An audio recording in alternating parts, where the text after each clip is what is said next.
Eric Cresswell feeling aggrieved that was a podium that was robbed from him potentially last night. Even more of the protagonists standing by to chat with us, and Alex is standing by now with Gregory Gilvert. Greg, you and Paul, you performed what I would call a masterclass in strategy, and it really paid off. How much confidence does that give you into today's race? Yeah, to be honest, we need to score points. We missed some points from the two first races, so now we need to focus to the title. So yeah, I need to do my best, Paul too, and yeah, we need to build now our championship because we are here. When you look around, who's in front of you, what do you feel Paul can do into that first corner?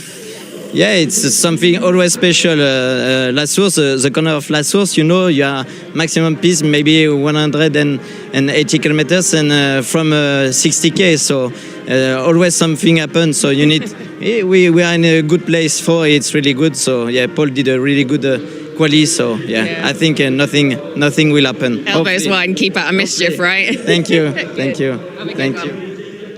Big day for them in the points, as he alluded to. Championship leaders, Benjamin Lariche and Robert Cansani, extended their points lead, finishing second. But second and third in the points in that class had troubles yesterday. Marco Signoretti and Eric Evans, as well as John Duran and Adrian David, had some mishaps yesterday. So that opens things up. And as we approach the halfway mark in the season, everyone's keeping an eye on those point standings. Yeah, definitely. And both of those cars had damage as well. So those teams would have had late nights last night repairing the Mustang and the Supra, respectively. It was a late night to begin with, just with the nature of the schedule. Well, we talked a little bit about some of the drama in race number one. We heard from one end of the spectrum. Let's go to the other. Gabriele Piana with Ganel. Gabriele, starting from first row. It seems that you're going to be fighting again with your friend from McLaren, number 78, as you did yesterday. It's not my friend. I don't know him. I never met him. But yeah, it looks like it will be like that. I'm a bit disappointed from yesterday. I think that was not the right call from race control. But it's in the past. We cannot fix it. So we focus on this race, and I will do my best. Hopefully it stays clean, and maybe today we can finally celebrate. Have a good race. Thank you.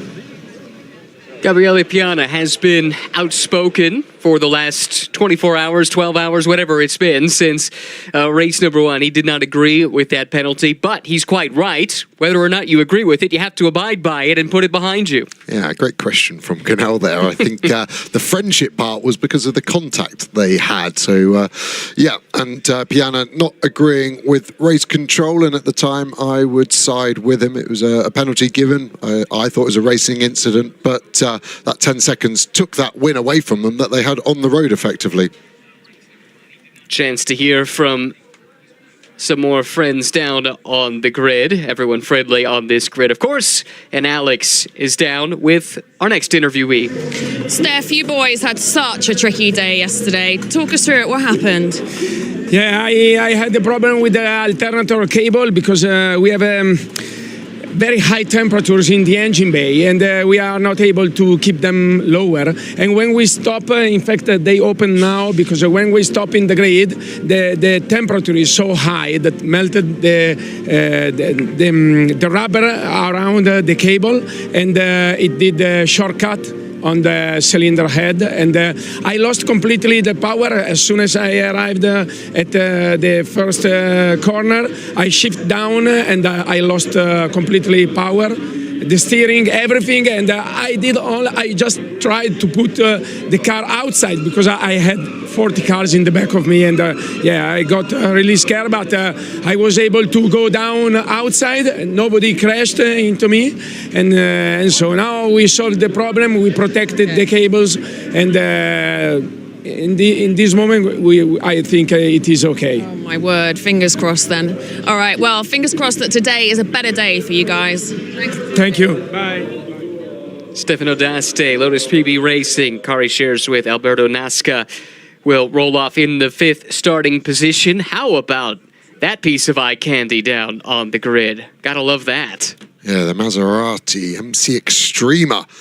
track-only car, 62 of them made. The colours paying homage to the Vita for One MC12. That was such an iconic car around here as well. So lovely to see it. And Maserati really supporting all the SRO series with leading cars, safety cars, and medical cars here at the Spa-24, powered by CrowdStrike. Saw the car that it was based off of running in the historic events last year. It was my first chance to ever see one of those run in person. More importantly, to hear one of those run in person. It makes an impact. Yeah, exactly. It's good to see in the modern world of automotive, there's still some outliers sticking to what we really want to see. And here, most importantly, perhaps, such a big part of the motorsport experience. Well, here at Spa, Joe, we need to talk about the track. It's as much of the story as the drivers and cars that will take to it. This place has so much history, so much challenge. Yes, the place has been altered somewhat in recent years, but the mystique of it remains. Yeah, it really is. I think if you were to ask drivers as a straw poll in Europe what their favourite track is, this is going to be mentioned 70 to 80% of the time, and the other 20-25% will be their local track. Spa has been built in the best part of the world for a racetrack. It goes up, it goes down. Every corner has a nuance to it. There isn't an easy corner, and there's plenty of overtaking alike, and 7 kilometres of it, so it's one of the longer laps we go to as well. Is there a section of the track that you particularly enjoyed in your driving days? All of it's fun, but Pouhon for me, turn 10, it falls away down the hill. It's a double left, so you can be a hero at the first apex and then mess up the second one. Vice versa, you can get both wrong. You sometimes get both right. Not me personally, but I have seen it done. But yeah, and a high speed corner with many incidents. We saw 2 Porsches go off there in qualifying on exit. I have to say we're blessed with a lot of great racetracks in the States. Where I come from, Pirelli GT4 America, the American equivalent to this championship, goes to many of them, but there's no place quite like this one. This is tops of my list. Always a thrill to be here, and I can't imagine the thrill for the drivers who are set to take part in this, the second race of the weekend for GT4 European Series, powered by the Rafa Racing Club. And the cars start to roll away, which means now we are closing in on the start of this race, which at the conclusion means we will have reached the halfway mark in this 2025 season. Amazing to think that already nearly half the season is out the rearview mirror. And as ever with GT4 Racing, what a great mix of manufacturers on the grid. The buy-in from the OEMs has been outstanding over the years as GT4 has continued to grow, and when you have brands like McLaren and Porsche and BMW joined by the Ford Mustangs, of course, and so many others, that's one of the things that makes GT4 Racing so appealing. Yeah, 10 manufacturers represented across this 44-car grid. And here's how they'll line up. It's Mackenzie Cresswell on the pole position, silver class pole sitter as well, alongside Gabriele Piana. Those two made an acquaintance with one another a day ago. Callum Davies set to start in the 3rd spot next to Paul Petit in the team speed car Audi. Pedro Ebrahim for Borussia Automotive Motorsport, and Alberto Nasca, the pole sitter in the Pro-Am class, starts in the 6th spot. Hopefully they can stave off the mechanical issues in the Lotus. Marco Signoretti for the Ford Academy Motorsport team next to Ethan Chialdini, starting in row number 4. Then we get to the 5th row. Jan Duran, Matmut Evolution, the team Toyota Supra, the car. Benjamin Lassant for L'Espace Bienvenue will line up in the 5th row. Michael Haveren starting in the 11th spot. Hans Holmand starting in 12th. Into the 7th row, Clement Seller and Robert Consani for Team Speed Car in the 7th row of this grid. Thibaut Mojica and Max Kronberg will line up in the 8th position. Kronberg on the AM class pole. Then it's Joachim Bolting and Cindy Goudet starting in the 9th row. Bas Visser set to start in 19th. Joachim Valde starting in the 10th row, 20th position. Ruben Del Sart, 21st. Zach Meekin rolling off 22nd. Then you find Alex Papadopoulos in the Mercedes, starting 23rd next to Matt Travis, the American. Richard Wolff from Austria will start 25th. David Kuhlman starting in 26th. Mark Kastelec and Nico Ferrarin in the 14th row. Pierre Livingstone and Mikel Loboda in row 15. All the way back to 31st is where you find Paolo Maloney, Matteo Numbla, In the 16th row, Tobias Erdmann and Lucas Sugliano starting in the 17th row. Tudor Tudoraci and Jean-Mathieu Leandri in row 18. Row 19 to Alexander Von Trub and Mats Olsen. 20th row of this massive grid, Keith Gatehouse and Ajith Kumar. Back in row 21, you'll find Michael Brunhagen and Philippe Ptolemy. And finally, at the back of the field, Fabien Defoe starting by his lonesome in 43rd. What a grid it is. Hopefully we can get them through the first couple of turns cleanly this time, Joe, because once we got to green flag racing, we had plenty to talk about yesterday. Yeah, we really did. And watch out for that last place 27 Fabien Defoe car, because they were on the podium yesterday and they're only there because of an incident in qualifying as we go on board the number 1 Mustang. We talk about the V8 growl every single time we go on board, and quite rightly so. Such a good noise. You can see the front 2 cars actually jockeying there quite close together. They have to stop weaving as they leave this corner now as we go on board with Kumar. So that weaving needs to stop left to right. We actually saw a penalty in the GT2 race earlier for excessive weaving beyond that point. These are the hairy moments before the start. You're looking around, you're trying to figure out who's going to start next to you, who starts behind you. You know, by this stage in the season, the strengths and weaknesses, the tendencies of those who start around you. How much do you take that into account as you try and plan the start to the race? It's so hard to start these races with so many cars. My mindset was always, I'm going to be on the front foot, not from an aggressive to make positions, but if I am on the front foot going as fast as people around me, I can't get hit from the rear. So at least that mitigates 50% of the possible contact. And if I do make contact, at least it's my fault, and I can own up for that slightly easier. The field at a crawl behind that beautiful Maserati car that is pacing the field. Imagine I wouldn't say no, nor would many of the fans if it decided to stay out and do a couple of laps ahead of the field, but instead it peels off to the pit lane, and we close in on the start of the 6th race of the season. Here comes the field, the lights go green, and we are racing. 1 hour on the clock. It's already ticking down the run to La Source as the field starts to spread out a bit. Big move around the outside by Piana in that blue BMW, unable to get to the flank and stay there, and now Piana finds himself coming under attack. First half of the field cleanly through the hairpin. Yeah, all looked clean through. It looked like a good start. And initially from the elite car, it was going to drag through that Rafa Racing Club car, which it has now side by side with the BMW. Some shortcuts being taken. That'll be hard for race control. Big contact in the background there. The speed car hit from the other Borson Automotive into the middle of the track.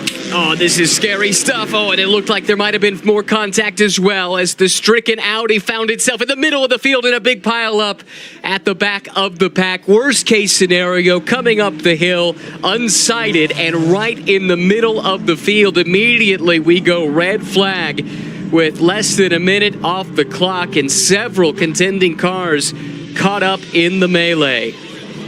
The unfortunate nature of Spa, high-speed corners, opening laps, tires come up to temperatures, all cars slowing down now to 80 kilometers an hour, and they will line up back on the grid. And yeah, it was a clean start through La Source, which was impressive for 44 cars, but we saw that Audi get turned around at the top of Rouge there. And was a car that qualified nicely, 4th position. Ended up turned around, as you say, and right in the line of fire with over 30 cars still behind at that point coming through the picture. A couple of walking wounded at the back of the shot a moment ago. Saw some smoke off the back of what I believe was a Ginetta. You're right, it's the red car there, isn't it, in the mid-pack rear right, smoking there. So the cars go into parc ferme conditions under a red flag, so even though the team will want to try and repair this Ginetta, for example, they cannot touch it until the race countdown resumes. And it's a rear right puncher, isn't it? It looks like, look at that rubbing against the bodywork, slight brake fire. That's relatively common when a car stops with hot brakes. Maybe some oil, maybe just some rubber on that. The marshals there very quickly, but a relatively large amount of front end damage on that NM Racing GT4 Mercedes. Such a frustrating way to start the race, and of course hopefully these cars do what they do best, built to protect the racing driver, but several big impacts at the start of this race. All cars, as you can see, directed by race control to stop on the grid at the start line. And you make a good point about the parc fermé conditions. One thing the team can do is take a look at the car and at least form a plan of attack. And that's what they'll try and do to maximize the repairs and minimize the time required to enact those repairs. Exactly that. The team looking on from the pit wall.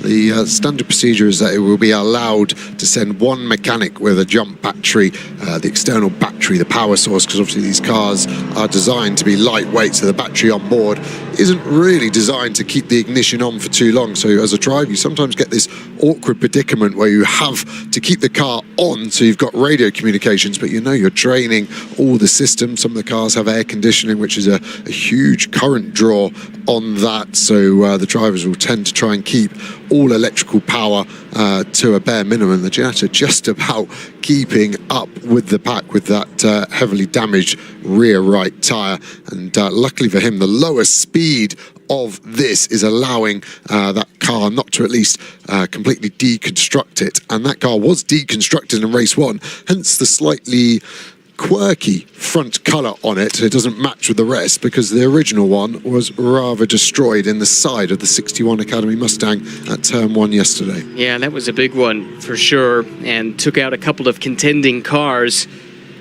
not just in the race, but in the championship context as well. Cresswell, Piana, Davies, Lassen, Nasca, that is the top 5. Nasca leading in class, of course, but it's silver cars running 1 through 4. Cars creeping their way onto the grid, and this is where they will be stopped. Again, if you're just joining us, red flag incident coming up the hill from Motor Rouge to Raidillon on the opening lap of the race. Multiple cars involved in that incident. And that has brought out an immediate red flag. And we now wait for the safety crew to do what they do, track crew to do the cleanup as well. But this is so frustrating for a driver, right? You're in the car, you're all pumped up, you go through your ritual to be ready to race, and less than a few corners in, and it all comes to a screeching halt. Yeah, exactly that. Because we hadn't reached the end of the first sector line, this is going to be a full re-grid. So any cars that have made spaces, annoyingly for them, will have to give them back. The front 4 all in similar position to where they started, so it's not going to affect them, but with such a large field, some guys that have had a good start, for example, will have to go back to their original starting positions. That is an interesting, interesting tweak to the regulations, of course, with the fact that we didn't get the racing lap completed. But yeah, frustrating moments here. Beautiful blue skies overhead, good crowd on hand. They too were here anticipating the start of this race, and now we all have to sit and wait and hope for a resumption of this before the clock ticks out. 53 minutes, 35 seconds, of course, still on the timer. Since we have a moment, maybe we look ahead to what's to come a little bit later on today with the CrowdStrike 24 Hours of Spa. 74 cars set to take the start. A super competitive Super Pole that we saw yesterday. Great session there. And we could talk more about that in a moment. But right now, it sounds like Luke Ibanez is standing by with Alex. Let's get a chance to hear from the Spaniard now, down with Alex.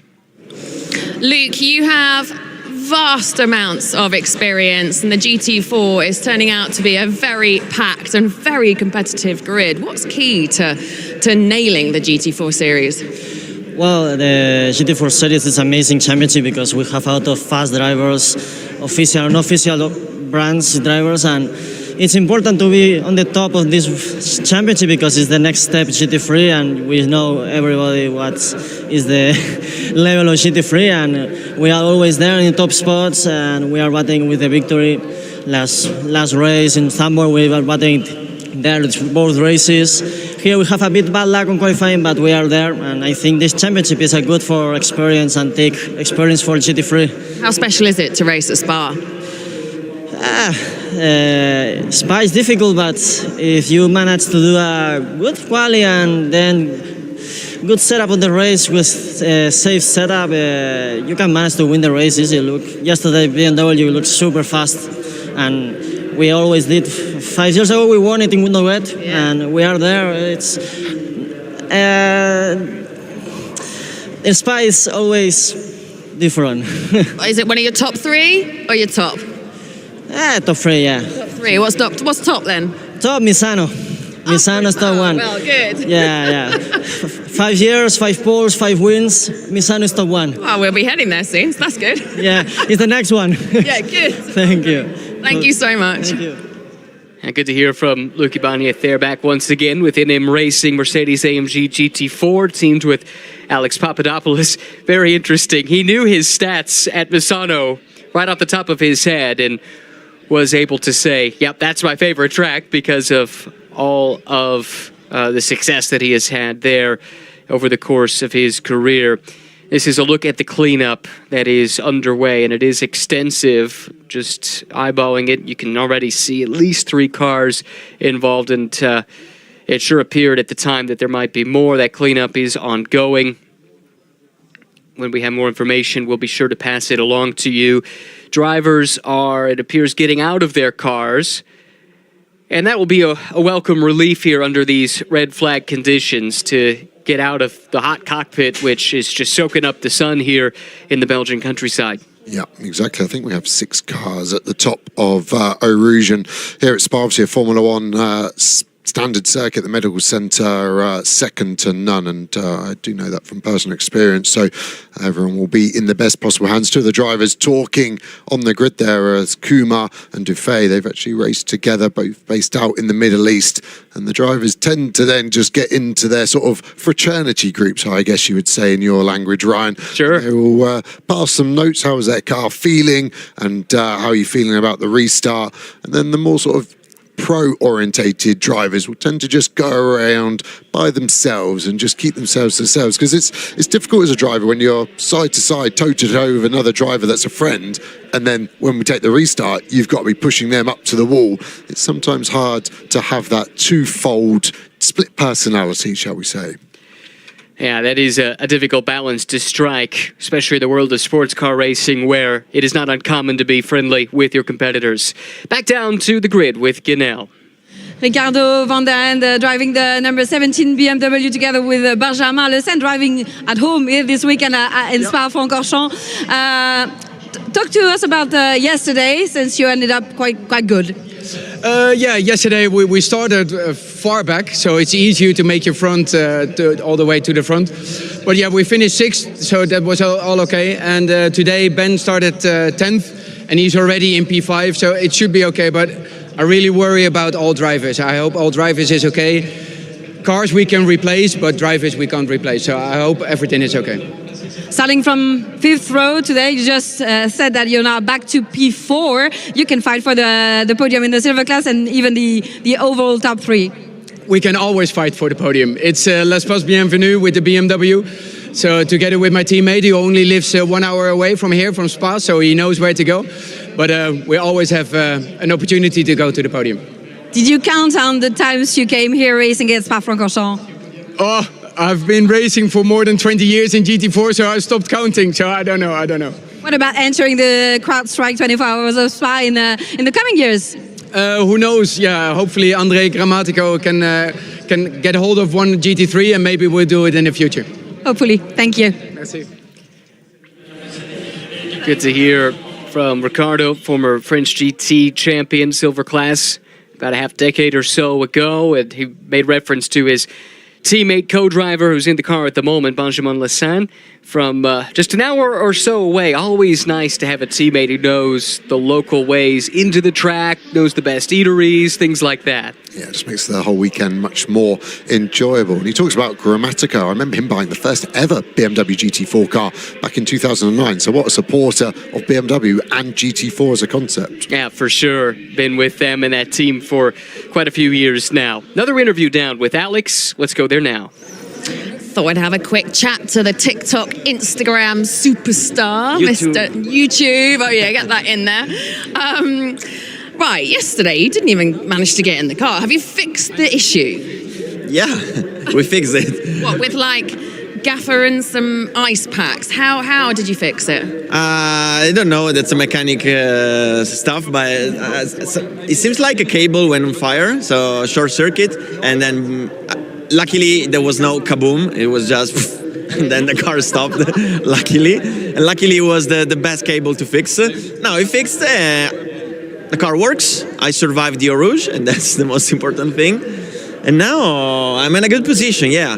I mean, the unlucky thing is that Spa is not an easy track, so you need to practice, and I didn't practice enough. Yesterday I didn't drive, so I'm doing my best. I just follow the cars in front of me, and I try to keep their pace and bring the car to Stefano, and then Stefano knows what to do. So I that's love that. How many times have you raced here then? I just did once a 20-minute session with 500 Abarth in 2013. And then I rolled over in the second session, so I went back home and I didn't race. So yeah, that's my experience in Spa. And I can guarantee you that a GT4 is much faster than a 500 here. And how special is it to be driving here? What's the track like from your perspective? I mean, honestly, I think this is the best track in the world. Every time they ask me about my favorite track, I say Spa. I'm so sad that it's not going to be every year in Formula One, because coming here, I realized that as a driver, this is a step higher, okay? So you race in Paul Ricard, you race in Zandvoort, you immediately get used to the track. Yeah. Here, it takes 2 or 3 days. Yeah. There are some corners like the Eau Rouge and Blanchimont, which going to the limit there, it means risking the car, and it's probably the hardest corners that I ever experienced. What's the mindset approach when you're leading up to a race like this? Because it's not just about the physical demand, is it? The mental approach, it must be quite different to some of the other tracks. I mean, I'm used to race now. I did many races now in Italy, and about the physical, you know, I gained 10 kilos, so I'm holding my belly now. But you know, after that, I become violet because I'm not breathing to look in shape. But you know, I'm too heavy right now. But yeah, like that. This is my friend. The cameraman is tapping his rather fruity belly. Luckily, we have the BOP that balances also the weight of the driver. So I said, okay, I can eat some more tiramisu. And, you know, about the physical, there is no problem. The mental, there is no problem. The problem is just surviving the Eau Rouge. And what is it like surviving with Stefano d'Aste? Because I've known him for a very long time. He's quite a character, quite a feisty Italian, isn't he? You seem like a great pairing. You know what? Yesterday, after the incident, as soon as he came back to the pit lane, the first thing he did, he was turning on the grill to grill some meat and prepare their dinner. That's how he, you know, I don't know the English word for the, you know, he was frustrated, and so he decided to cook. And apart from that, in the qualifying, I had the delta of his best lap in the wet conditions, and usually I'm fast in wet conditions, okay? So I was giving my everything, and I saw the delta going up and up and up, and I said, how the hell did he go that fast in qualifying? That's insane. And that's why I say that this track is so selective, because if you're a pro racing driver with big experience, you see it in Spa, in wet condition especially. It was, I mean, that's an incredible school for me. But you know, the good thing about the two of us as teammates is that, you know, mostly he's a teacher for me, but in some things I'm also a teacher for him, because, you know, I train on the simulator, and I invited him to my house and teaching something that he doesn't have the simulator, so you can tweak some things for real life. And that's very important, to have two drivers with two different skill sets, because you can learn from each other. And Steph, we're talking about you, not to you. Much to his dismay, I'm sure. I need to get in the car, back on track. Oh, really?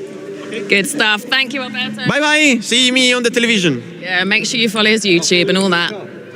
Yeah, YouTube is apparently what we need to stress. Really good stuff from both Alex and Ganel. Thank you for doing the yeoman's work as we are under red flag conditions here at Spa-Francorchamps. Incidents on the first lap, as you can see, just up the hill at the exit of Radillon where the incident occurred. We believe somewhere around 6 cars were involved, but the drivers of the remaining cars have been called to their race cars, Joe, and it would appear from this shot all the way down at the end of the Kemmel Straight that the cleanup might be coming to an end. Yep, we're getting ready for a restart procedure still in Parc Fermé, hence why that Pirelli tyre looks like that. You can see some contact probably on the rear right, just behind the tyre, has caused that puncture.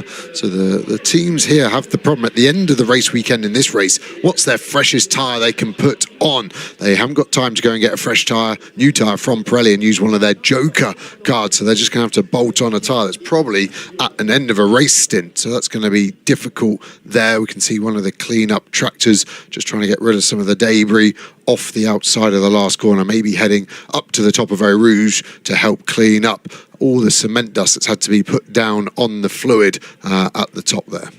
Now that tire can't be changed out there on the grid, presumably.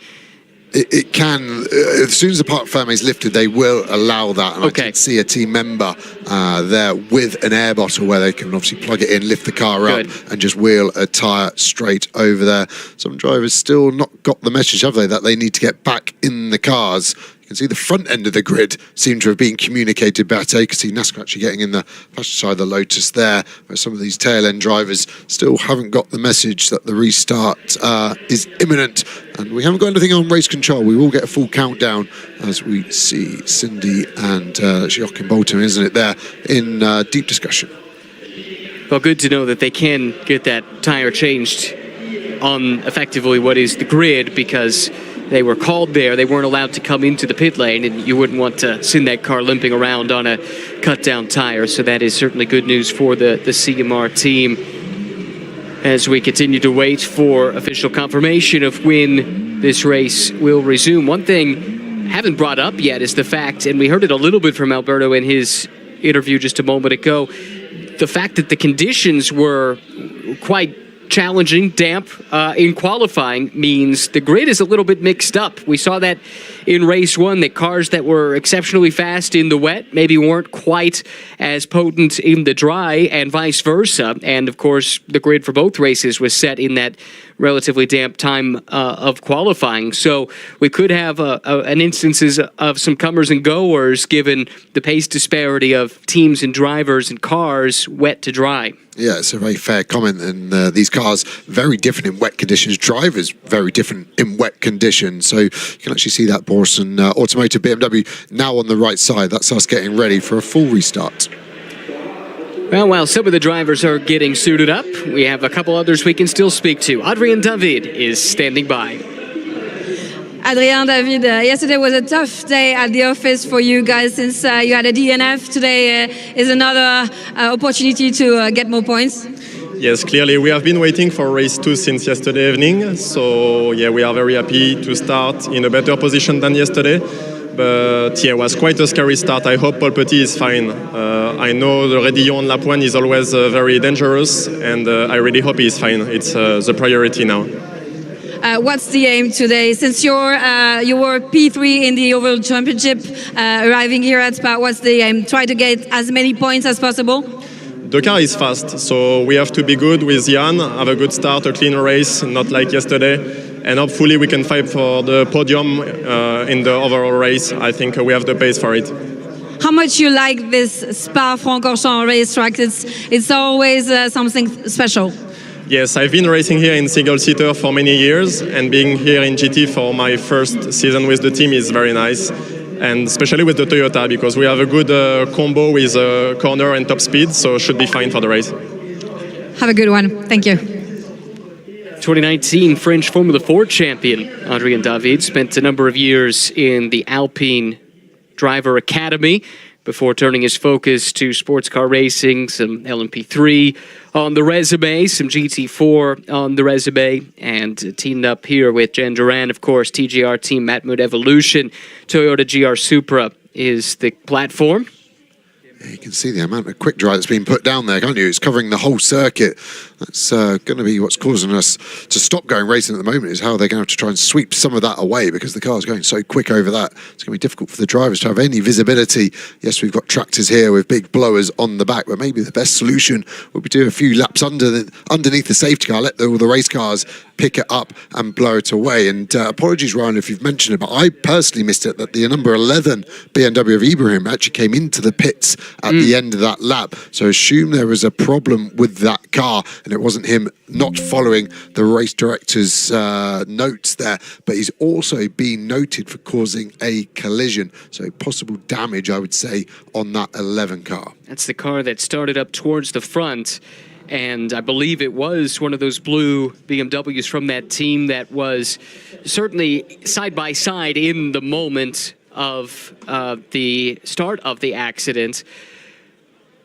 The report is that one driver has been taken to the medical center, everyone else checked and released. This is a look back at how this incident unfolded. This is really the start of the race, the rundown into La Source, but I think it's the second blue BMW that's going to be in the middle of this fray with Ibrahim, who you mentioned is in the pit lane. Let's keep an eye on this moment here coming up the hill, Joe. Yeah, so that second blue BMW is trying to get round the Audi, isn't he? We were looking to the front and then just watch that green Audi. There's contact, isn't it? The 11 car just understeers into him, damages that rear left suspension, which sends him back across the track. You'll see it here, that blue BMW, bang, and it just goes light over the hill as well for the 11 car. So no intention, I'm sure, but definitely the 11 car's fault. Watch that contact, spears into the Audi now flying across, unfortunately gets drawn back into the circuit. Cars scattering left and right, and some cars doing an amazing job, but then it concertinas up. That was the impact we saw. Then another one. So that Audi's been hit 3 times in the space of 200 meters, and yeah, 6 cars ruled out at the top of Eau Rouge, and big damage. All drivers have left the scene. One driver's gone to the medical centre, is what we've been told as we go on board with the number 1 Mustang. There we can see the Lotus making it further than it did yesterday in race 1 with a throttle cable attached. We're behind another Mustang here of the Academy. They're 3 wide, Supra, BMW, Mustang. Look at the power of the Mustang now, has to lift up. Look as high as you can see. That blue BMW next to the Audi. It was contact in the middle. Was that a front right puncture maybe for the BMW? And that's why he couldn't turn left. I'm purely speculating. Look at the Audi come across, and then there was another 8, 9 cars got past, and then unfortunately the next bunch did not. Difficult circumstance, of course, because not only is it unsighted coming up the hill, but it's also maybe the narrowest part of the track. And if a car gets bounced back into the path, as we saw there with the Audi, the consequences tend to look a lot like that. But as we've said, 5 of the 6 drivers involved have been checked and cleared. 1 driver taken for further evaluation. That is the update that we have at the moment. Cleanup still underway. At least 1 more car to clear, it would appear, off on the right side, unless that's maybe that was a circuit vehicle. But we are getting closer, as once again drivers were told to start putting helmets back on after taking a few moments out of the car. And now you have to refocus yourself on the task at hand, especially for those that drove through the melee. They saw that. They experienced it. Now they have to put it out of their minds as it's time to go back to work. Yeah, and again, drivers have different mentalities, and this can be a big difference between pro and AMS. As a pro, I'd always kind of look at that incident. If I'd seen it, I go, well, I avoided it the first time, it can't be any worse the second time, and you put it to the back of your mind. Whereas an AM, where you're doing this for fun, it's a slightly different proposition. And it looks like we've got Eau Rouge Beach at the top there. I've generally never seen the quantity of quick dry put down across the whole circuit.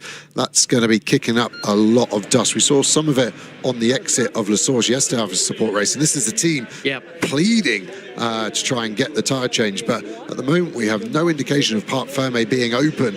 So at the moment they're going to have to take the restart as is and box at the end of the lap to do a tyre change, which seems harsh, but if they're not going to overpart Ferme because we're under tight time constrictions, that is the only option. Well, this is where I confess my ignorance, but I do wonder what the penalty would have been to come into pit lane and not follow the orders to go out on the grid just to make sure you could get that change taken care of.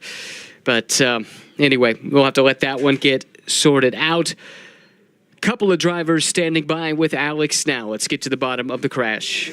Boys, I'm heartbroken for you. Paul, I don't want to speculate on what happened. I just want to know how you are. Yeah, I'm really happy to be here in one part. It's really crazy, you know, in the car. Really afraid, but now it's okay. And so all my family, friends and fans, it's okay. Greg, any words? Yeah, no, I'm really happy to see in one part Paul. So yeah, it's always a shame. Some stupid things in Rédion. So yeah, I'm really happy to see Paul in one part. Thank you for talking to us. Thank you, boys.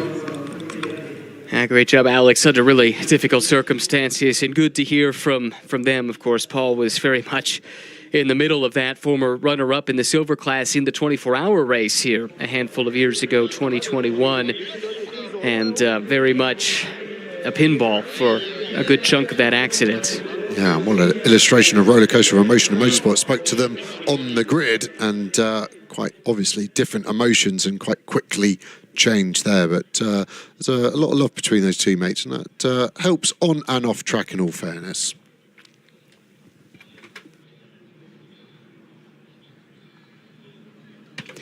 A chance to look back on race number 1 yesterday.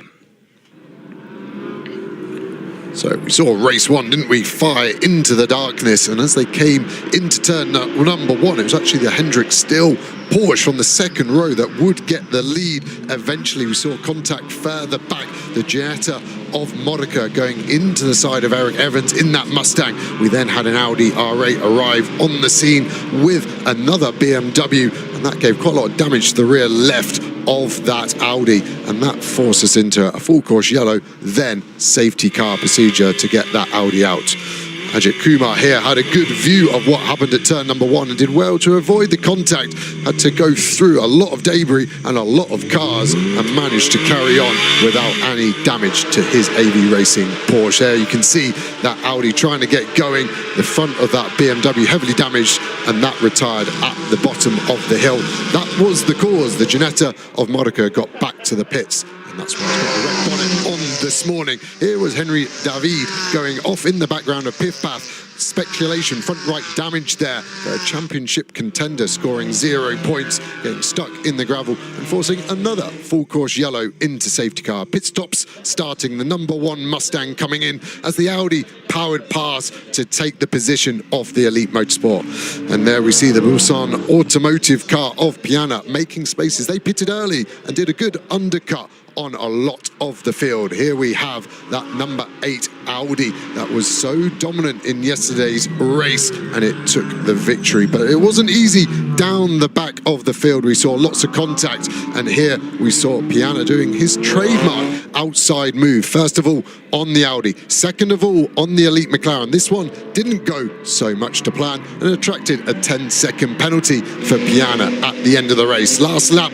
last corner, the Piana move done again. This was for the win on the road, but the 10-second penalty inherited the win back to that number 8 Audi R8 from Speed Car Racing. It was a great race into the night, and it feels like just yesterday we were racing as we get ready for race number 2 this morning here at Spa-Francorchamps. Appreciate that, Joe. Yeah, everyone waiting for this race to resume. And a chance to hear from a couple more drivers. Josh Radigan standing by with Gunnell down pit side. Josh, we just had a look back on what happened yesterday during race 1. Can you take us through that race that was surely a bit frustrating for you guys? I mean, yeah, we didn't get obviously the most ideal start, obviously into P2. Obviously, we just kept it there pretty much for the whole race, fine with the Audi and the Porsche. And then obviously on the last sort of few laps, Mackenzie obviously got touched and it was a bit unlucky, but we come back stronger for today, hopefully. Today is a new day, starting again from pole position, leading the race, but there's everything to be started again. Yeah, it's always played for at the minute. Obviously, it's a big accident. Luckily, everyone's okay, I think. So, touch wood, we get a good start again, and we'll see what we can do. What about this beautiful racetrack of Spa-Francorchamps with the McLaren? Yeah, it's obviously it's a tricky track. Obviously, we don't have the straight line speed like some of the other people do, which is where we obviously lose the time. But through the corners, we get it back, and obviously McLaren is perfect here, I reckon. So Thanks a lot, Josh. Have a good one. It has been a really stout package so far, not just in GT4 trim, but we should note, of course, it is a McLaren on the overall pole for the 78th running of the CrowdStrike 24 Hours of Spa coming up later today, and of course into tomorrow as well. But yeah, it's been a good package for McLaren, whether you're talking about the Artura or the 720S. Both look awfully stout, and we've had McLaren Trophy racing here as well. Yep, and the elite car that's on pole position, it's had 4 pole positions in a row here at Spa for GT4, and I used to race the old 570 here as well, and that was a force to be reckoned with as well. So the McLaren's always going well at Spa, that carbon fibre chassis, the stiffness of that, the V8 turbo in the old 570 and the 720, and the V6 turbo in the Artura, very well suited to this proper driver's circuit. As you can see, the cleanup continues up at the top of the hill. That's effectively right at pit exit as well. There at the exit of Fradion. Drivers hesitant to fully commit to getting in the cars. They've got the helmets on, but many of them are standing by, waiting until the time comes when they absolutely must climb aboard. These race cars, when moving, the airflow is good, and the cooling, therefore, is manageable, but sitting still, even if it's not a super hot day today here in Belgium, you really don't want to be sitting baking in those cockpits if you can avoid it, and that's what most of the drivers seem to be trying to do right now. Yeah, exactly, and that's the hard bit is, would you wear a woolly hat on a sunny day like this? No. Do you want to wear a full-face helmet? Definitely not then. Do you want to wear a balaclava under that? Ideally not. Okay, you are. And then the fireproofs. They're much, much thicker now. The latest regulations from the FIA, the 2018 Spec 1, is so much thicker than the previous one. Romain Grosjean's shunt at Bahrain in F1 really prompted that. And as a driver, they feel, honestly, 3 to 4 times thicker. They're not breathable. So any fresh air you can get over your body is really at a premium. So that's why we're seeing them wait until the last possible moment to get back in the car. And there is the Marshal's doing an amazing job of clearing off some of that dust, so when these cars do fire over it, hopefully their visibility is not compromised too much. Yeah, the Marshals are many times the unsung heroes, but when things go sideways, they come to the fore. Great job with the cleanup, great job by the safety crew as well. And to come to a circuit like this one as a driver, Joe, you mentioned it earlier, you know the facilities are totally up to standard. You know the staff has been trained to deal with any situation. Does that give you just that extra level of confidence going into any kind of scary moment? Maybe if you were clever as a driver and thinking about it, but maybe with hindsight now, of course, and you know in a world-class operation, we've seen that so much this weekend. Actually praised them yesterday rarely for their speed of recovery, and it allows us to get so much more racing. You can see the amount of assets the circuit owned just at the top of Eau Rouge to be able to effectively clean this up, and that's why it's a world-class facility. For example, I have no idea what that orange machine is in the middle. It almost looks like a lawnmower, but I assume it's a sweeper of some form. And yeah, the circuits invest heavily because SRO in turn invests heavily in them. So it's a great partnership between the championship organisers and these circuits. If you're just joining us, we've not completed a single racing lap on lap 1 just after the green was displayed up the hill from Eau Rouge to Radion. An incident involving 6 cars brought out an immediate red flag, stoppage of the race as a consequence. 5 drivers checked and cleared, 1 transported to medical for further evaluation, but early indications are positive, and that is the most important news. We heard from Paul Petit a little bit earlier, who was very much in the middle of it, a little bit shaken up, as you might imagine, but able to speak with us, which we very much appreciate. And we're now just waiting for the cleanup to conclude, and it looks like we are getting closer then, as the little orange sweeper has been joined by a much bigger tractor with a blowing device to hopefully clear off all of the quick dry, which was needed in abundance. So many of those cars involved, dropping fluid significantly all over the course of all over the track, and consequently that needs to be attended to before the race can resume. Look there at the Hardy race fans, who have found what appeared to me to be a rather precarious perch overlooking the track. This track is wonderful to walk around, and you could find some unique vantage points, like up on the rocks. Why not do a little rock climbing while you're at the racetrack? And looks like it's nice and in the shade as well. Comfortable spot to watch from. Nice high perch. Sorry, mate, I don't have any info on Looking down okay, sorry. onto the racing surface. And that is one of the great things about coming here.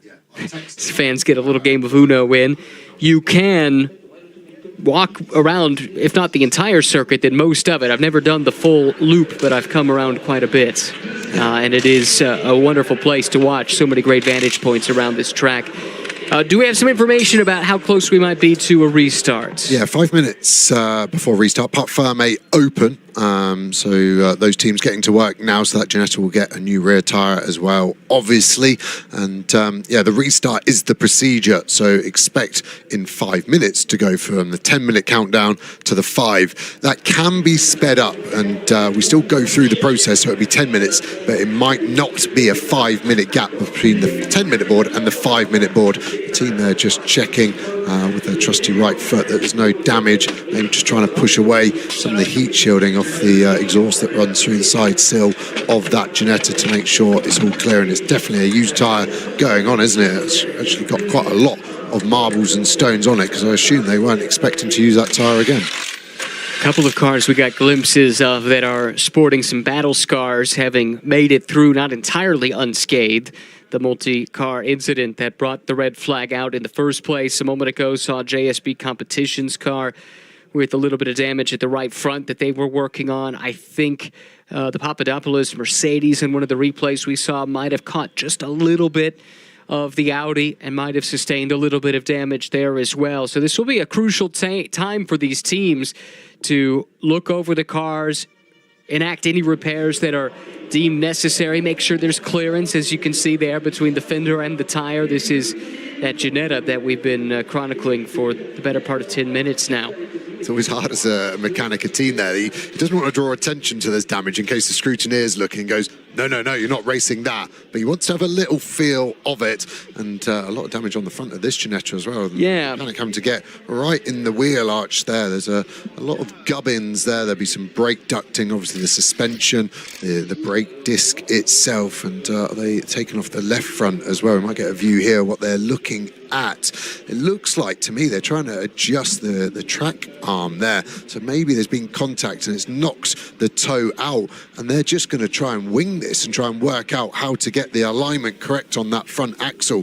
The driver would have said, I've got a bit of right hand down, and the team would normally put this on a perfectly level patch, get the strings, get the lasers out and make sure that is millimetre perfect.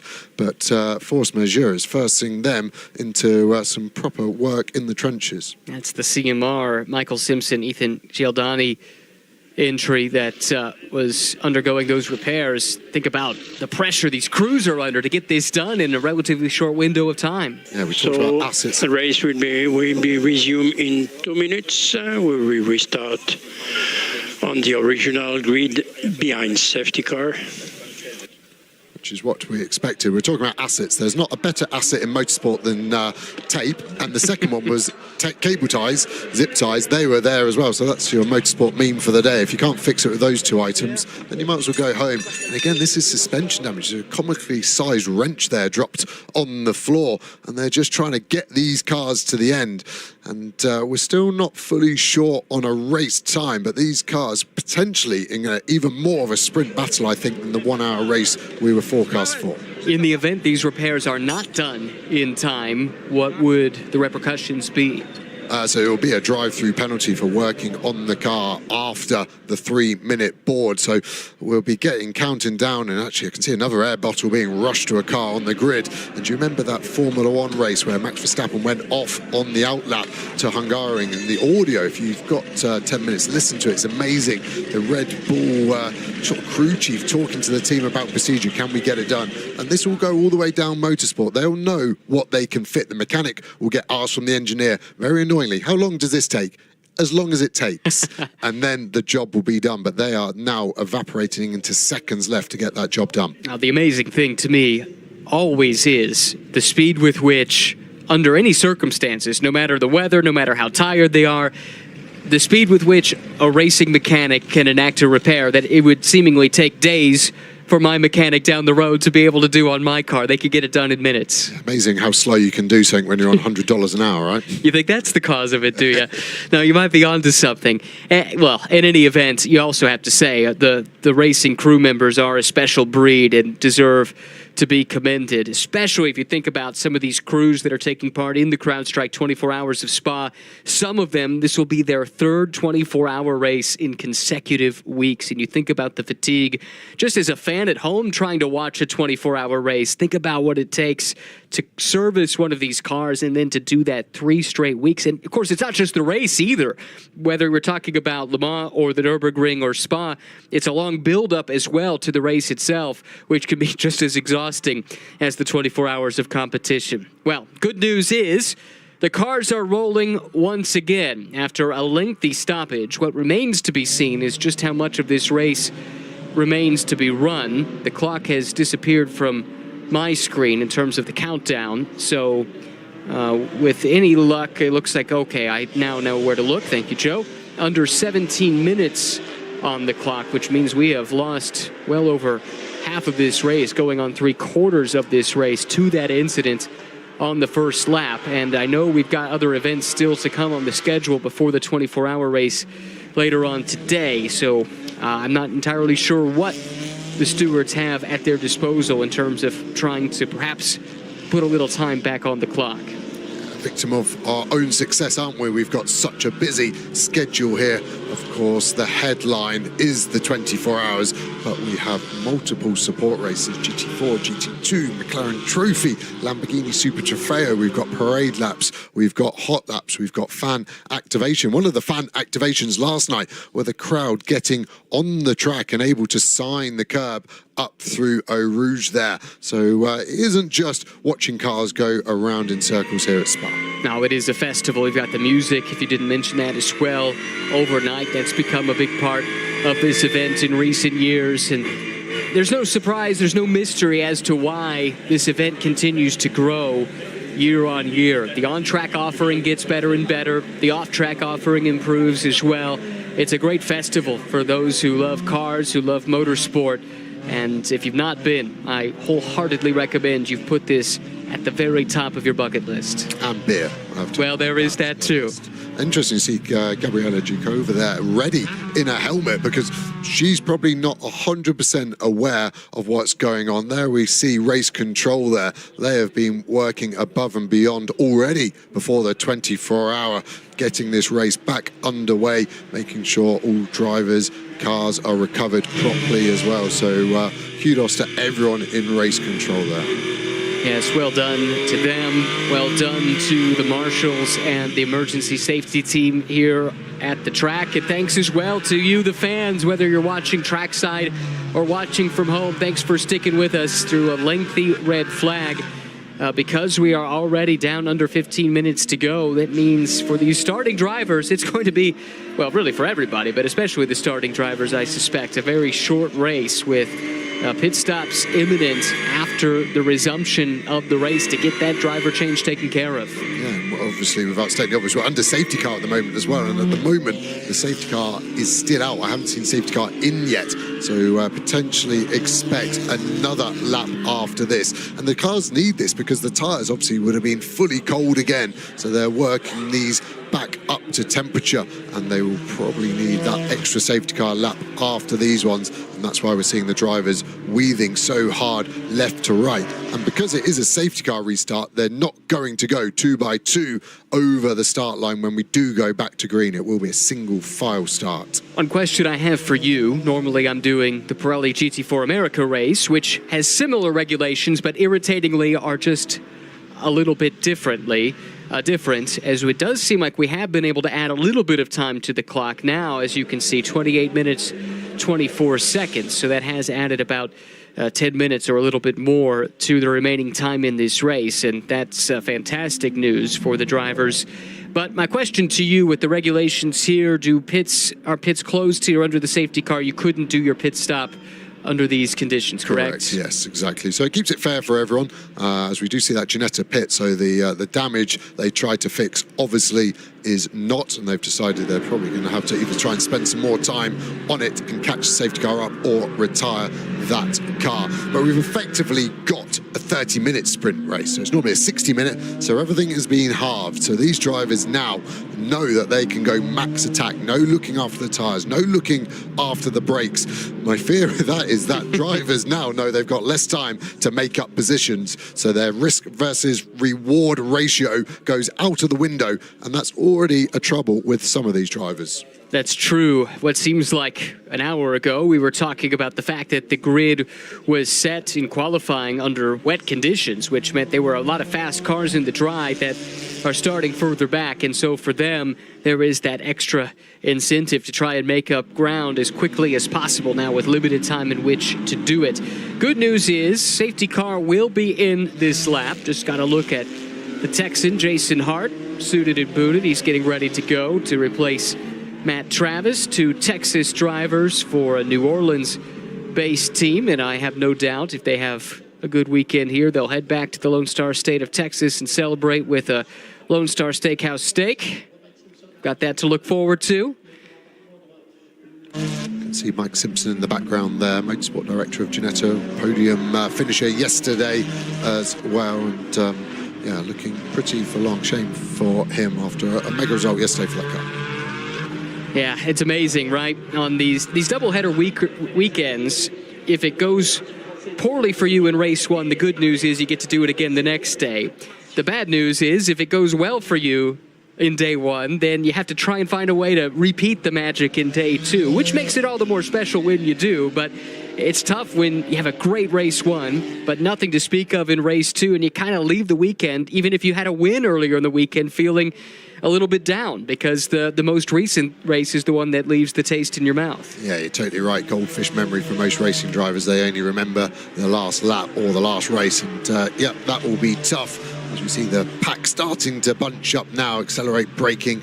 The safety car lights should be extinguished at turn number 14 in 3 corners time, and then we're going to go back to racing. And another beautiful example of the Maserati MC20 there as well. Drivers limbering up, getting ready for their second stint. They could be getting in roughly about 7.5 minutes. The pit window will open. Now, because of the lengthy red flag and then subsequent safety car period, we haven't had much green flag time, and mostly because of the red flag, the pit window has shifted. We'll let you know when we're approaching it, but right now a couple of minutes away at least. Lights off on the safety car, and very soon, if it hasn't already, it should start to pull ahead and leave the field under the controls of Cresswell in the McLaren coming to the restart. Now keep in mind, Cresswell and Piana had coming together at the tail end of the race yesterday. Gabriele was quite clear on the grid. We are not friends. We are not even acquaintances, but they're ready to renew this rivalry that appears to be brewing here one more time as we close in on the restart. Funnily enough, that's what my wife says about me as well. And Cresswell has gone already. He's gone early. He's caught the back of it. And it looked like to me he was then backing off, but Piana on the flashes already. Relatively early start, and that spaced this field out. Here they come through that final chicane and on to the pit straight. One of the 2 pit straights, I suppose, here. But the beginning of the pits. The new pits, and the green is out once again. Good getaway for the McLaren. BMW in hot pursuit, but it's in the middle of a couple of McLarens. Big move is further back. This is for 10th place, and the position does change hands with Consani going by Sailor. As we see that Toyota Supra in the gravel again, that was the car that DNF yesterday, trying to squeeze the one Mustang there, cuts him off well, survives another day, but no momentum as we go on board with that Mustang. We saw get cut off through Eau Rouge, struggles with the corner speed, getting a bit of dirty air off the Supra, but now the Mustang can start to stretch its legs down this long Kemmel Straight. I love to hear that V8 roar. This is where it roars its loudest in the run down the Kemmel Straight. actually, though, looking a bit vulnerable for the moment there. Had to go up slightly on the defensive, able to hold on to the position. Nice to see the field cleanly through the first couple of turns. This is the first time through this part of the track at speed here in this race with 23 minutes to go. Joachim Bolting under attack there from Sidney Goodyear, I think, and just survived, but cars dirting all over the place. And we're hearing the car 10, Ginetta has retired, so shame for them. Like we said, at the moment, Piano sticking with Cresswell, pulling away from the third place McLaren of Callum Davis. Yeah, unfortunate news for the CMR team. You saw them doing the best that they could under the circumstances, trying to enact some repairs before the race resumed, but unable to get it done. Now we check in on the leaders in the Pro-Am Cup. That Lotus doing a nice job once again here. The pace has been strong this weekend. They had that issue with some wiring that went up in flames yesterday. That was a setback for them. Maybe this shorter race is a bit to that car's liking. They can just push here since the resumption of the events. Yeah, you can see the battle here going on with that number one Mustang that was having to fend at the kennel, like you said. Kasani all over the back of him. So that Mustang actually not really got much pace, considering it was trying to get past that Supra that's 10 lengths in front of it now. We've seen this Audi so strong in a straight line. This is a proper drag race as they hurtle into Blanchimont now. Kasani, the man on the move here on this lap, cracked the top 10 with his passive Sailor a little bit earlier on. Now around the Supra as well, and sizing up for 8th place, the Ford Mustang. Here's a move with BMW and McLaren. We saw this in this corner just one day ago, but this time they emerge on the other side. These kids are too respectful. They both did the opposite to what they did yesterday. Piana backed out and Cresswell gave him a car width on the apex, but now it's an awkwardness. If that happens again, what do? They've done version 1 where they hit each other, done version 2 where they were too polite. Version 3, sorry, is going to be somewhere in the middle then. Battle is on here as the Mustang looks like it did drop the spot in that fight. Kansani now up to 8th place. Haveren's in the Mustang now under attack from Homeland in the Toyota Supra. This is for positions 9 and 10. Back half of the top 10 overall. Good little battle pack starting to form behind the Mustang. As we see the cars stream through, it's easy to forget how big this field is. Even with 6 cars lost, we've still got 38 racing as Piana again tries the outside, this time into Lecombe. It looks like the BMW's got the pace. He's got the overrun here on the exit of Lecombe. Great move. Cresswell gives him the space. Is he going to try and cut back down the hill into Brussels? Outstanding move there to get to the lead from Piana. Does it cleanly this time. Cresswell sizing him up for a counterattack, but really has no recourse. Has to settle back in. Put the BMW to the 4, shuffle the McLaren back into the 2nd spot, and now Piana will look to try and disappear, build as much of a gap as he can before turning that car over as we have entered the pit window. Exactly, pit window already open, so I expect Piana to go long because he's got the most amount of space in front. Any cars here held up, potentially looking to box Kasani in that Audi now all over back of the Supra there, sort of Duran, isn't it? And he's looking to the inside. The Lotus in close pursuit as well. That car has lost a few positions this lap. That was actually in front of the Toyota at the start of this lap. So the Saika starting to lose a couple of positions, but still easily leading the Pro-Am class. Read my mind. That's the crucial thing. Still out in front in class. It's the green number plate that indicates on the timing and scoring pylon that it is a Pro-Am class car. But now that Kansani is through, that has brought Homeland and Moika up to the back of NASCAR, at least starting to close in. This battle here now starting to rage a little bit with Duran and Kansani starting to duel. Yeah, great move down the inside. That's the power of the Audi. Its strength there. It's lost a headlight, hasn't it? It's not lighting up on the left. No problem in these daylight races, of course. And we see Callum Davis the first to box, and the Saka as well. Expect most of the Pro-Ams to box because they can get their pros in. I just saw Bolting as well getting in there, and he will be handing over to Hendrick still.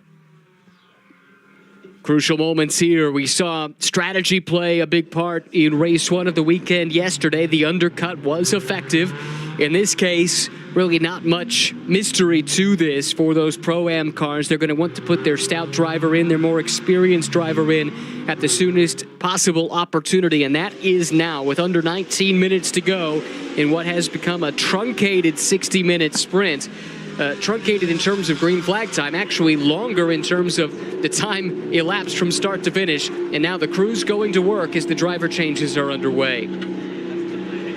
Remember, there's a minimum pit stop time here of 121 seconds. They can go 1 second under one time a weekend. They have to use their joker. A few teams used it yesterday, but not many. Off the top of my head, I would say only 5. So most teams keep it for this second race if needed. And proportionally worth more, isn't it? In a shorter race, of course, you can do a bigger undercut with that. So expect some teams to go under the minimum pit stop time, but as long as it's not greater than a second, they're A-OK. And this pit lane's so long here. 996 meters when we combine both of them, 71 seconds just driving through that pit lane at 50 Ks. Has to feel like an eternity coming down this pit lane. It's as long as any pit lane I can think of. Yeah, it gives you enough time to spot old mechanics of other teams and give them a nice gesture out the window. Speaking from experience? Yeah, I don't have many friends. Piana leads Cresswell. Signoretti now cycling up into the third spot in his Mustang. Then Lisanne and Consani, the man on the move since the resumption of this race. These cars sitting largely stationary. That's the nature of these pit stops. It's just about the driver changes. You'll see as well crews checking tire pressure. Believe they can bleed a little bit of brake pressure as well. Matt Travis jumps out, Jason Hart in the NOLA Sport car. Davies, though, the first to leave the pit lane. Looks like pretty good pit work there from that squad. Yeah, the Rafa Racing squad now. We've got Charlie Hart aboard that car. It's Diasti instead of Nasaka as well as they thunder through.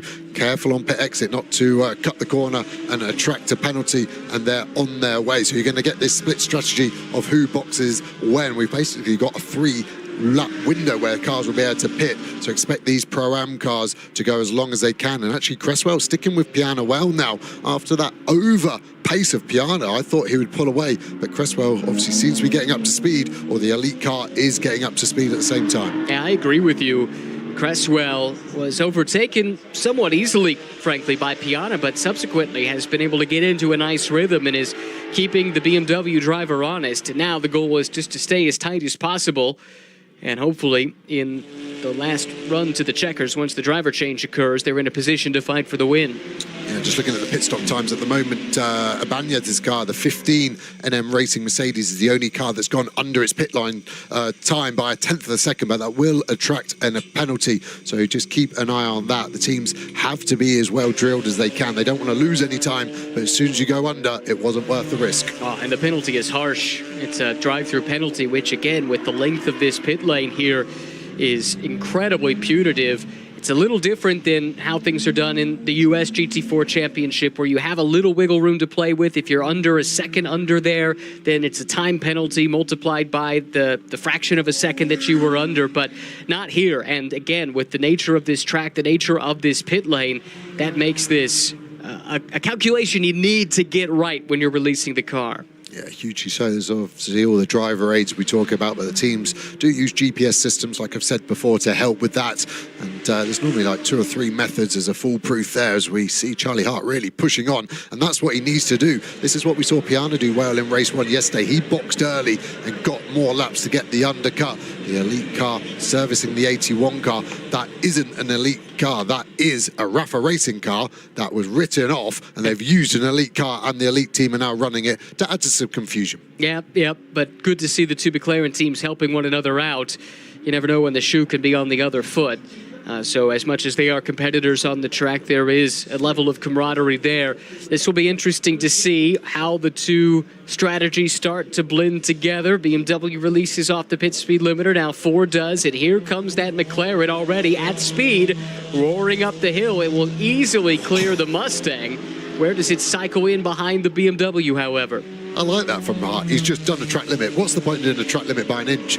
Do it by whatever your metrics are in the States, but do it by 10 meters, and you carry that speed all the way down the straight. That's a smart move, underhand, but I like it. A foot, a yard, take your pick. I think we stole them from you, actually, but you've left us to take the Imperial measurement system, and now I have to try and make sense of it when I come over here.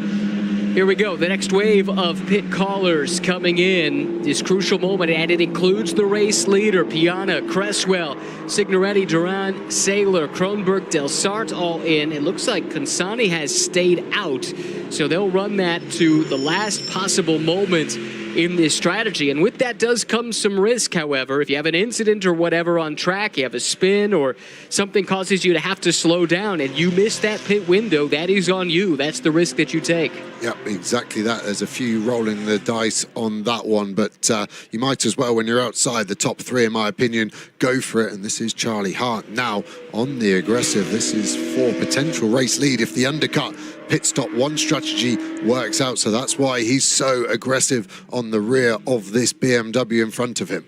Van der Ende in the BMW, heard from him during that red flag earlier. He said he's been coming to this place for 20 years, so he's got plenty of track knowledge, and he'll need all of it as he comes under attack. Meanwhile, just now, Cresswell has arrived in his pit box. Yeah, he's handing over there. We're going to get a great visual because they're right at the end of pit exit. So as we look down from Eau Rouge, we will see that Van der Ende car at the moment in front of the Charlie Hart McLaren, and that will be for the race lead as Ratican gets ready to go. Quick tyre pressures, like you said, you're allowed to bleed down. There's a minimum tyre pressure, 1.4 bar, but the teams won't be getting anywhere near that now. There's some serious temperature in, but this is tight, isn't it? Remember that minimum pit stop time. You can't do it as quickly as you want. That McLaren could be crossing the pit lane in the next 6 to 7 seconds, though, so should be released, but the Paulson car is still in front, so this is going to be the race lead, and it looks like the overcut strategy is the one, because Van der Ende fighting with Hart, they're going to be 7 or 8 seconds behind by the time everyone's up to speed. Well, and the fact these two are scrapping amongst themselves, that's not helping them at all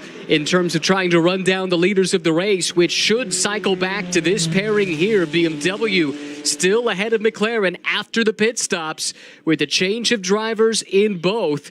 We'll keep a close eye on this as they run to the end of the Kemmel Straight. Burke Besler trying to hang on to that spot. Here we go, hard around the outside now. Gets to the flank once again of Van der Ende. He has the preferred lane, but the McLaren is able to get to the what becomes the inside line, then cuts the corner, wisely gives that spot back. Knew that one wouldn't stick in the steward's room, so he lifted out of it. He will be careful though, because that Toyota and Mustang behind have only just left the pits as well, so they will be pushing on hard with new drivers.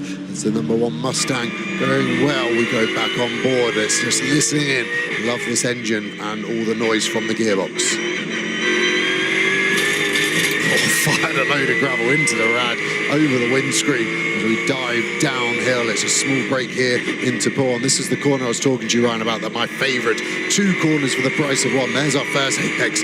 Full throttle now, but the car wants to exit stage right, and then you get a small break as you come under the gantry here. Hit the brakes into Piff Paff. Looked like Hart there in front was trying to go round the outside of Van der Ende. They're still battling. This is going to become a 5-car battle at the moment, and we're at one bookend of it. Kansani in the pits from the lead. They were able to make it in well within that window, so that's the good news there. That was the car that has been on the move since the restart. Didn't have track position, so elected to gamble a bit with the overcut strategy, and we'll see how it plays out. They were, I think, 5th place overall at the beginning of this pit sequence. Yeah, we're getting a penalty for pit lane speed in the car, 317. Haven't seen anything for that Abanyeth car, 12th overall at the moment. His pit stop was too short on my calculation, as we see this Audi getting back up to speed shortly once it gets to the end of the line. And it looks like the McLaren of Ratican now slightly faster than the BMW, now being driven by Besler. Let's see where they get alongside this. They're only at the apex of La Source. I think Kansani doing that extra lap has really pumped one in there. His in-lap, sometimes hard to calculate, but the teams know it, and it is swung the other way. It shows you how slow 50 kilometers an hour is versus 240. Well, that call wasn't enough to vault them into the lead, but remember, they were about 5th at the beginning of this cycle, so it would appear that Kansani staying out as long as he did at least gives him a chance to fight for a step on the podium. This is the battle that we need to watch here. BMW, Van der Ende coming in, as is Hart. These two still scrapping it out. They've done each other no favors when it comes to trying to combat the overcut. And Hart's going to be frustrated. We heard on the grid, didn't we, from Ratican, the McLaren's got no straight line speed, so faster in the corner, that's great. Very hard to overtake in a corner. At the end of the straight is where it's easy, and that's where the BMW seems to have the surplus of pace at the moment. Closing in on that Audi, just out of the pits for the final step of the podium. Good battle breaking out a little bit farther behind as well. Here's the leader in Pro-Am. What a bounce back it would be for the Lotus PB Racing team after the disappointment. Can't even call it a mechanical issue, really. Electrical fire that knocked them out of the race yesterday. Yeah, tough for that Lotus team as well, but at the moment, all going well. We've got all the class leaders together, haven't we? There's second place, the Chita. There's third place, the Porsche of Hendrik Still now. He led the race yesterday, didn't he? He was very quick, third on the grid yesterday, so expect him to be quick, but that Lotus can be seriously quick over a single lap as well. So this battle's going to rage on with less than 8 minutes remaining now.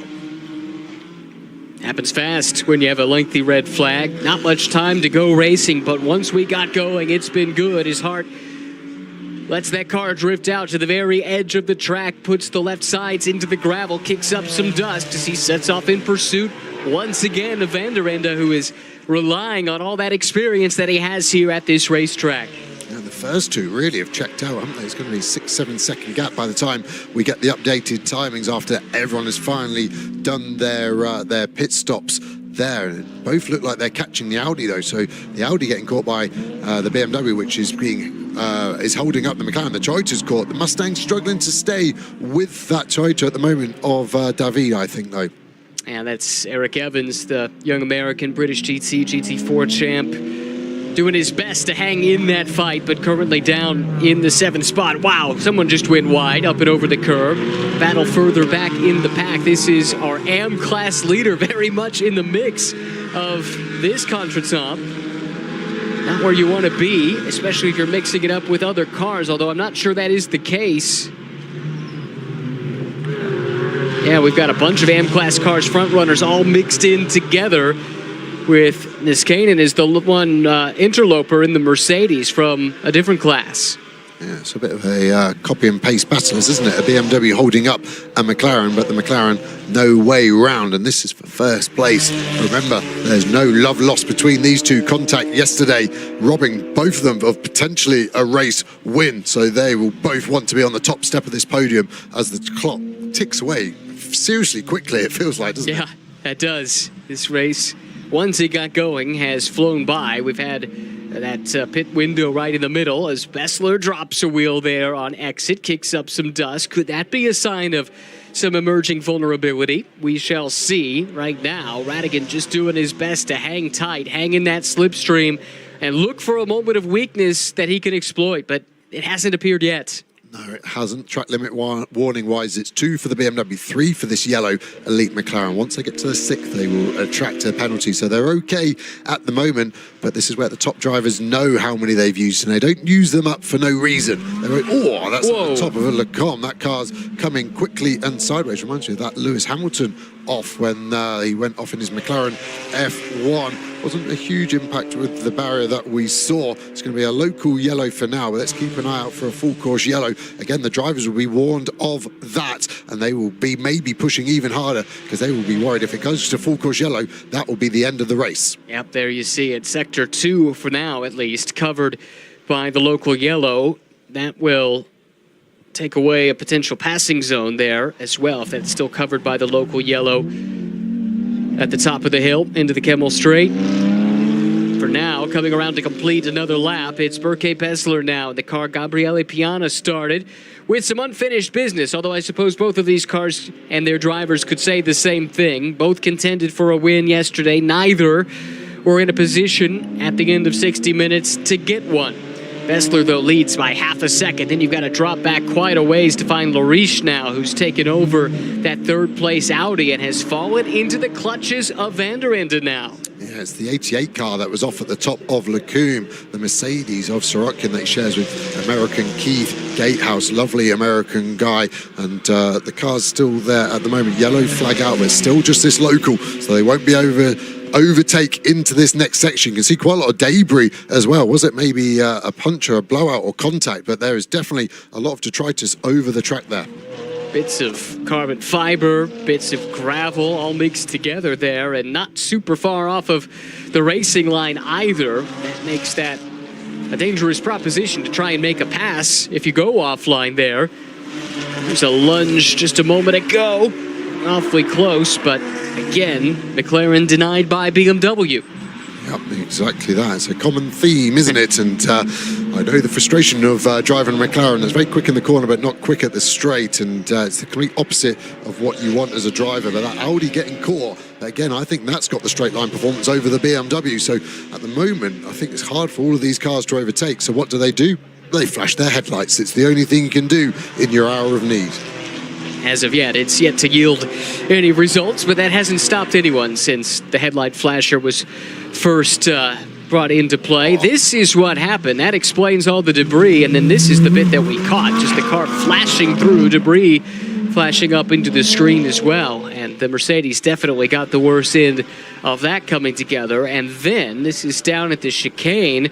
427 spinning up the rear wheels and going around. Yeah, that damage you can see is from getting hit at the top of Le Combe. So he's had a very eventful lap, that 427 Audi, and just looked like the Mercedes of Sorokin was just unexpecting the braking point to be that early, and he flew off at a rate of knots. So that car is out of the race, and expect the same for that Audi 427. Yellow flag cleared from the middle sector. That's great news. He can run hopefully unobstructed here for the final 2.5 minutes. Bessler's lead has grown. It's now up to 0.8 of a second over Radigan. Lariche has drifted back into this battle. At least it looked that way. Now he finds himself with a little breathing room, and it's Van der Ende again under attack from Hart. Final lap, I thought it would be race control pop-up. They crossed the line with 5 seconds too short to squeeze another one after that. So all the drivers again will be told from the teams, this is your last lap. This is your last chance. You're only seeing each corner once more. Was there contact there as the Mustang in front did seem to get on the throttle? The number 1 car here trying to out-drag the 61 Mustang. There could be completely different setups run by different cars, but they're running at a similar pace. Let's listen to a lift. Slight lift as they go through the right, then through the left, and now down the Kemmel Straight. Big slipstream being afforded, but the Mustang in front pulling away from the Academy Motorsport. Yeah, this is bragging rights from the Ford camp up for grabs. Battle for 7th and 8th overall. Evans has the spot, Van Springle trying to take it away. Here on the final lap, again, you see these 2 leaders pushing their cars to the absolute limit. Radigan kicking up a little bit of dust, dropping back over the last few laps, but trying to build up a little bit of momentum here to make one last lunge here on the final lap. Doesn't look like he's got it to me personally, not to be negative and defeatist, but he did his best sector 1 on that last lap and actually gained 3.5 tenths on Bessler, but then threw it away with that mistake on the exit of Le Combe. Here we go to the Audi BMW battle, swerving, trying to catch the eye, distract the car in front. Which way is this going to finish? How desperate are they to try and get the last podium position away from Benjamin Lariche? Lariche has it again. Clever pit work by that team. They went with the ultimate in the overcut strategy, going 1 lap longer than just about anybody else. Came very close to running afoul of the pit window, but got in the nick of time, and that helped to vault them up into this position, thanks in large part to some fantastic laps in clean air by Constantini. Lariche now trying to finish it off, but he's got company in the form of Van der Ende in the BMW. Yeah, we saw Cassani in the pits there looking tentative and nervous because the gap with that BMW is small. This is the best chance Van der Ende has got. He's going to be picking up the slipstream as we see the leaders come into the last break zone. Okay, Bessler has been able to pull an advantage here on the final lap. Radigan in the pole-sitting car hasn't had anything to challenge the Turkish driver as the checkered flag waves. A yellow in the middle sector, but at the front of the field, it's Berke Bessler bringing it home in the car started by Gabriele Piana. He takes the victory here in race 2 after the win eluded him a day ago. Radigan holds on for 2nd, and Lariche will secure the final step of the overall podium as well. Battle still coming to the line, and we look for the winner in Pro-Am. And how about the Lotus team with Diaste taking it across the line to secure the victory after heartbreak yesterday? 0s to heroes for the Lotus. Good job there as we pick up the AM class leader, the 30 car, dominant in this race. 6 positions clear of its next rival overall. Great job by the 30 Porsche team. Yeah, that's right. That's Blickler at the command right now, running a very stout 23rd overall, comes across the line to take the victory. Porsche in the AM class in trouble for the 310, a silver class BMW entry. Sergio Nicolai in the gravel trap here on the final lap. Not what you want to see, and this is, I suspect, how it happened. battling for position here in the minor places. 17th and 18th, 16th as well up for grabs. And boy, used up that Toyota Supra as well, didn't he? Yeah, we saw that battle raging 5 laps ago. I was amazed they were still on track when we cut to it then, but outbroke himself there in the BMW, and I'd imagine broke something on the front suspension, hence why he couldn't get out, and quite rudely assaulted that Toyota, didn't there? No fault of the Toyota, in my opinion. Just too late on the brakes, and congratulations to our race winners there. What a bunch of characters they all are everywhere they go. Richard Bradley there on the left, former British driver, winner of the Le Mans 24 Hours too. A fantastic effort from the team. Great bounce back as well for Bessler and Piana. What might have been yesterday. Gabriele was pretty open and frank, talking about the penalty that was assessed, a 10-second penalty that cost them the win that they had on the road. He said he didn't agree with it, but he was going to have to deal with it, and they dealt with it today. Yep, exactly. There's another 0 to hero, and it's Turkish delight for that too. And fantastic as well, the move that he put on the leading McLaren to take the advantage. Great story here as well with Nasca and D'Aste to take the victory for the Lotus. We heard Nasca talking about just how impressed he was with his experienced co-driver, the pace he was able to get out of that car, especially in the wet. And it should be said that the qualifying exploits of that group in the wet really set the table for this run here today. Congratulations to them. Big victory, not just for them, but as well for everyone at Lotus. A solid run, well inside the top 10 overall, too, for the winners in their class. Well, here's a look at the way the results shape up. Second race of the weekend, and with this, the season has reached its halfway point. Berke Bessler, Gabriele Piana, winners by half a second over Radigan and Cresswell. Lariche Consani in the third spot, completing the silver class podium. Winners in Pro-Am, as mentioned. Congratulations, Lotus PB Racing, D'Aste and Nasca, 9th overall, ahead of Scaris and Homeland, Still and Belting in the 11th overall finishing position, completing the podium in the Pro-Am Cup. Got to go down to 23rd overall, but it was a compelling and dominant victory in the class for Blickler and Kronberg. A couple of German drivers there in the German machinery with a substantial amount of time in hand over their nearest challengers in the AM class, right around 20 seconds all told, and several cars from other classes mixed in ahead as well. Further down the order, you run into those that have had some trouble here today. 6 cars in total eliminated on the spot in an incident up the hill for the first time on the first lap of the race. Several others ended up dropping out as well due to damage sustained in that accident that led to a lengthy red flag of nearly 45 minutes. Ultimately, a little bit of time was added back to the clock, and once we got to our green flag, as has been a trend here this weekend, the racing in GT4 European Series has been up to par. Just had to wait for it. Exactly. Good things come to those who wait. Talking of which, look at the celebrations there of D'Aste getting out. He was over the moon as well. He runs that car. It's his team as well. So double, well, probably triple, an infinite amount more stress when you're a driver and a team owner running that Lotus. Yeah, you love to see it. That tells you what it means to get a win and to do it here at this track, and as well on the precipice of the big show coming up later today with a big crowd on hand to take it all in as well. This is a big moment for some of these teams and drivers. Yeah, the crowd building really well. We had just under 100,000 here race day last year, and it feels busier than that already this year. So it's great for these support races to be part of such a big weekend. And happy as well we could get this race in with no weather creeping in to the conversation. We'll see if that holds for the 24 hours or not, but plenty to celebrate for the fans that are here already. They've been rewarded with a great sprint to the checkered flag here at Spa for race 2 of the weekend, GT4 European Series, powered by the Rafa Racing Club.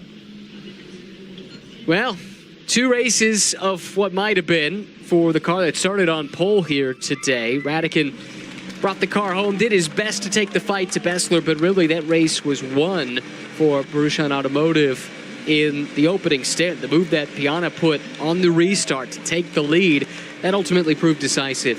Yeah, you can see Piana there leaning in. Great job by him. Unlucky yesterday, I think, is how I'd summarise it, and a nice embrace between the two teammates there, and they will then go up to the podium and collect that winner's trophy. Special place to get to do it too. The podium here at Spa is a remarkable place. You think about some of the greats that have been there from time to time. We talked a little bit about the Lotus story. Our Pro-Am winners are standing by with Alex. Let's hear from the happy pairing now with Alex. Boys, you did it! Talk about a comeback, Steph. That's exactly what you wanted. Yeah, absolutely. I think we did a really amazing job, and I have to say thank you very much to Alberto, because he did something of unbelievable in this track. It was very, very difficult all the weekend. Was really, really difficult, rain and dry, and he avoided a big crash in race one, and then he did a very great first stint. Then I got in the car, and yeah, we were in a good position, but I was faster than the two Ford in front of me, the Mustang in front of him, but they have an incredible engine. I couldn't overtake them, and I had the Toyota in class with us that was in the back. In the first moment, I got 2.5 seconds of advantage, but then the Mustang slowed down me a lot, and he right back, and they said, "Oh, I had to win it." Alberto, how special is this win? Wow, amazing, really incredible. I mean, I did what I could. I still didn't understand how to be fast in the Eau Rouge, so I was struggling. It was the only corner where I was struggling, and the Silvers were overtaking me there. And I said, okay, go. I just need to defend the leadership in Pro-Am. And then when I gave the car back to Stefano, we did the perfect pit stop. Perfect. We fixed everything, and grande. He did an incredible stint. I mean, he was flying, literally flying. That he did a great job. I just did what I had to do. He did more than he could. Great job, boys. Well done. And clear camaraderie between that two as well. That's fantastic. And we look at the adjusted points now.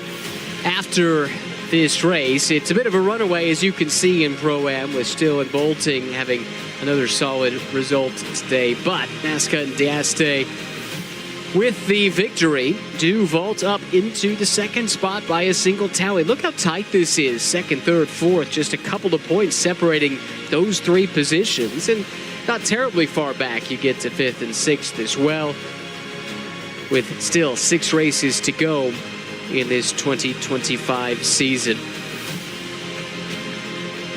Overall winners denied a win yesterday. Get it done here on day number 2.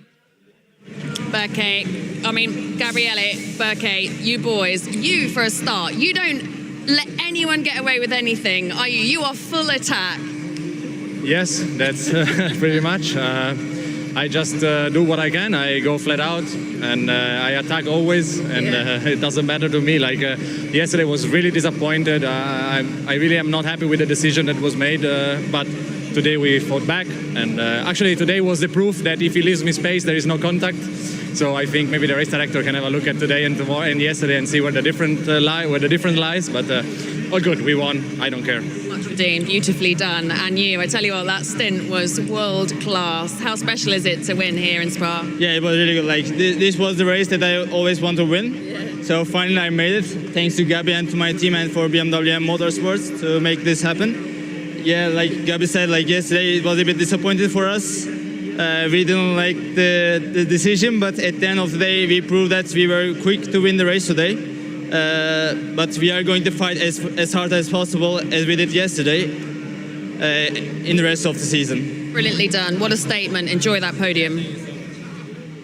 Yeah, they could say that they don't care about that penalty yesterday, but the fact that it came up unprompted in both interviews tells a different tale. For something he didn't care about, he talked about it passionately for quite a while, didn't he? But he left us on that, I don't care. Look at the deflection, that rear tyre. You can see the energy involved. I love these slow-mos wherever we get to watch them. Got another winning pairing to hear from now. It's the M class with Alex. Max, Daniel, this is turning out to be a very, very good pairing. Yeah, definitely. It was a pretty good weekend, and today we had a great starting position, P17 overall. I mean, it would be great if the race was a bit longer with the red flag, but still, I had fun out there, and I think Daniel brought it home. And now we close the gap in the championship, so it's good. That was a very calm, very neat ride. Yeah, thank you. It's I took it over from Max. I mean, today was even more chaos than yesterday. You couldn't expect that, but yeah, actually it works well. I mean, me in my first GT4 season, I'm getting into the rhythm. So also in the classement, we're even now again. That was what we wanted. So perfect weekend for us, and we're looking forward to Misano now. Nailing it. What a statement. Well done, lads. Plenty for them to celebrate. Coming together at the right time at the midway point in the championship. A look back on a frantic start here to race number 2 of the weekend. It was McLaren on pole, and it would stay that way actually for the better part of an hour. Unfortunately, that was because we were under red flag conditions, side-by-side battles coming up the hill through Radillon for the first time, and it was contact that sent Paul Petit into a spin. Back out onto the middle of the track. The first batch of cars able to avoid, but not the next. And unfortunately, that sent Paul for a wild ride. The crowd left to react. The good news, after 6 cars were eliminated in that accident, 5 drivers checked and released, 1 taken for precautionary checks with the medical staff. After a lengthy delay, we did get the race resumed, and crucially, the pit stop window moved back a couple of laps to make sure both drivers got a chance at some green flag running. Great work by the Grosjean automotive team, which took the lead on track with Gabriele Piana to retain the lead. A couple of teams electing to go with an overcut strategy that was particularly useful for the Audi that finished in the 3rd spot in the race. Contact fighting for some of the lower positions, eliminated car 88 with just a handful of laps to go, and a spin as well for car 427 out of the chicane. Plenty of battles in the pack. This was coming to the checkered flag. Final lap here, coming together between BMW and Supra. Neither would get the result that they were looking for there. At the front of the field, though, it was all BMW. Burke Bessler, Gabriele Piana atoning for miscues yesterday, taking the overall win in race 2 of the weekend.